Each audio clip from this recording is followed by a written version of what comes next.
அப்படின்லாம் இல்லை சார், அது நீங்கள் சொல்லணும்.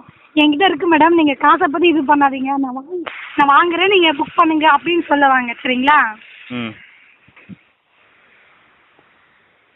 கரெக்ட். இல்லை மேடம், இப்போ என்னோட நம்பர் செலக்ட் பண்ணியிருக்கேன்னீங்களே, அந்த 10 நம்பரு எனக்கு கொடுங்க. நான் யாராவது வாங்கியிருக்காங்களா அவங்கள கேட்டு தெரிஞ்சுக்கிறேன்.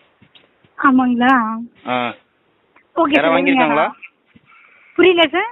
இந்த மொபைல் வாங்கியிருக்காங்களா செலக்ட் பண்ணவங்களா? வாங்கினா உங்களுக்கு சொல்கிறேன், புக் பண்ணியிருக்காங்க. ஓகேங்களா? சரிங்க மேடம். பேர் அட்ரஸ் சொல்லிலாம் புக் பண்ணியிருக்காங்க, ஆனால் இன்னும் வாங்க கிடையாது. வாங்கினதுக்கு அப்புறம் என்ன புக் பண்ணிக்கிறீங்களா? சரிங்க வாங்க, நம்பிக்கை வந்தால் அப்போ புக் பண்ணுங்க. உங்கள் மனசுக்காக வாங்கிடலாம் மேடம், ஏன் வாங்கக்கூடாதுன்ற இல்லை, வாங்கிடலாம். ம் ம்